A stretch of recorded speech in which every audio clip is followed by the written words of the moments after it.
Halo guys, kali ini kita dapat cerita yang unik teman-teman. Jadi dia itu didatengin oleh arwah kekasihnya yang sudah meninggal dan arwah itu memberikan pesan terakhirnya. Gimana ceritanya? Kita lanjut aja guys. Perkenalkan, nama saya Taufik. Saya mempunyai kisah pilu dalam hidup saya. Saya membagikan kisah ini hanya sekedar untuk mengingat dan memplongkan dada saya yang terasa berat sejak ditinggalkan. Saya berharap dia di sana tenang dan saya akan menunggunya sampai bertemu lagi di alam sana. Memang cinta sejati adalah bualan bagi mereka yang belum mencintai sepenuh jiwa dan belum mengerti apa arti sebuah laksa dalam jiwa. Baiklah, saya akan mulai bercerita. Kisah ini terjadi 15 tahun yang lalu, tepatnya di tahun 2009 lalu. Ketika itu, saya masih menjadi mahasiswa dari sebuah universitas yang ada di Bandung. Dan kekasih saya bernama Mirna. Kami menjalani kisah kasih sejak dari kami SMA. Dan itu perjalanan yang panjang. Mungkin waktu itu adalah cinta seumur jagung. Namun, jagung itu mampu bertahan hingga kami di perguruan tinggi. Kekasih saya, Mirna, memang seorang gadis yang pintar dan selalu menjadi pusat perhatian. Sejujurnya, itu yang membuat saya takut. Ya, bisa dikatakan bucin lah kalau di masa sekarang. Dan hari itu hampir 6 tahun menjadi tahun-tahun yang teramat bahagia buat saya yang mengingatnya. Setelah memasuki semester 7, Mirna, kekasih saya, mendapatkan beasiswa ke Paris. Sebenarnya itu adalah pertukaran mahasiswa, sebuah program dari kampus, yaitu hal yang positif, bisa menambah wawasan, relasi, ilmu, tak lupa juga uang sakunya juga lumayan kala itu. Namun itulah yang membuat kami terpisah. 1 tahun lamanya kami terpisah dan hanya melepas rindu di dekapan telepon yang kami genggam. Tepat saat awal Oktober, ia sama sekali tak bisa ku telepon. Biasanya kami akan selalu nge-tweet atau menggunakan line saat itu. Namun semuanya tidak aktif. Wah, apa sibuk ya, kata saya.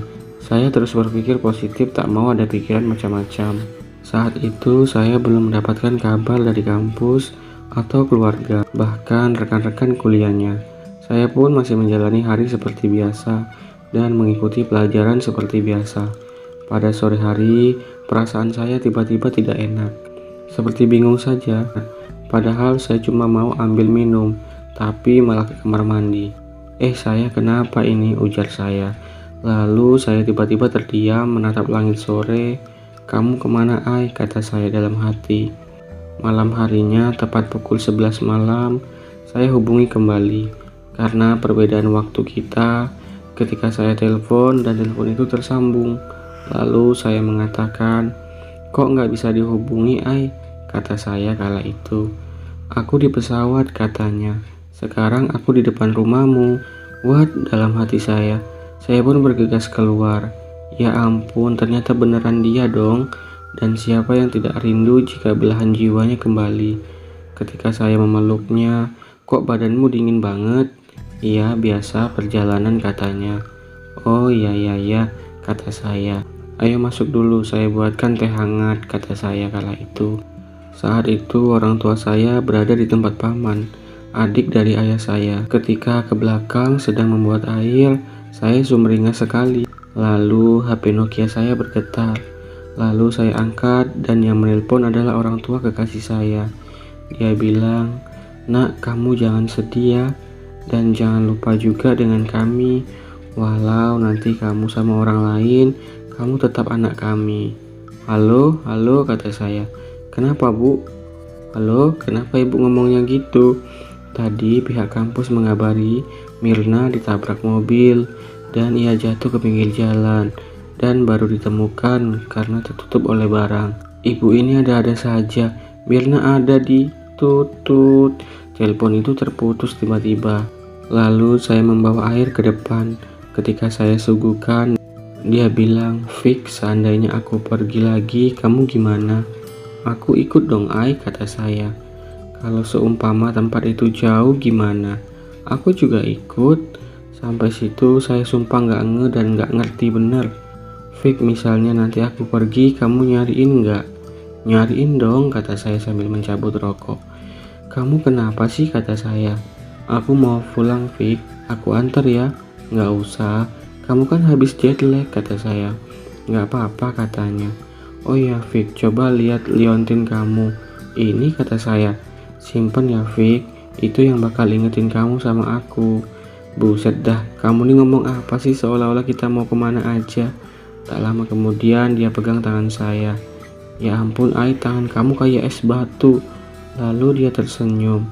Lalu dia bilang lagi kalau kamu ada waktu main-main ke tempat aku ya. Aku kadang rindu banget, katanya. Tak lama kemudian dia menangis dan saya bingung antara kebingungan dan harus ngapain di kala itu. Fik, kalau kamu belum ketemu dengan yang lain, aku nungguin kamu kok. Setelah beberapa detik air matanya menetes, dia melepas tangan saya dan berjalan pergi begitu saja melewati pagar. Saya terperangah dan cepat-cepat memeluknya. Namun ketika saya memeluknya, itu hanyalah sebuah angin yang kupeluk. Tidak bisa lagi saya rasakan. Fik, selamat jalan. Aku sayang banget. Tiba-tiba ia menghilang untuk selama-lamanya. Saya yang dalam kondisi shock dan histeris cepat-cepat masuk mengambil kunci motor dan pergi ke tempat orang tuanya. Saya tidak peduli penampilan lagi kala itu. Saya tidak memakai sendal dan hanya menggunakan celana bola. Saya tancap gas. Rumahnya lumayan jauh, sekitar 1 jam dari tempat saya. Ketika sampai, rumahnya sudah ramai dengan warga.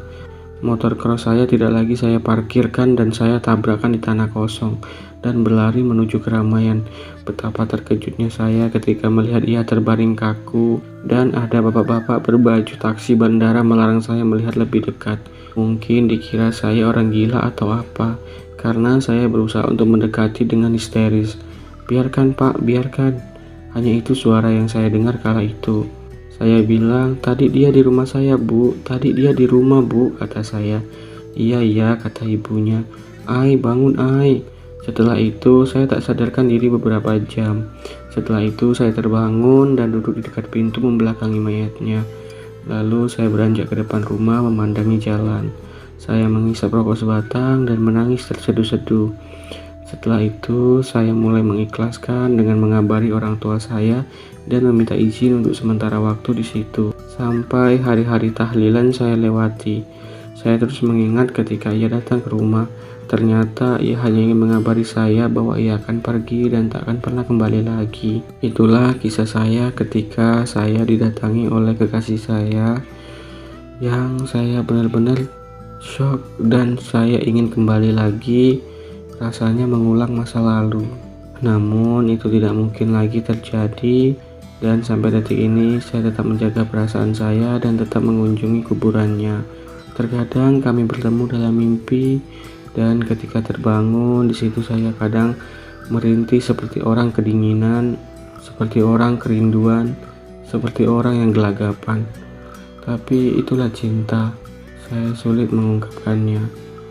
Kepada penulis, terima kasih telah mau membuat dan mendengarkan cerita saya. Terima kasih.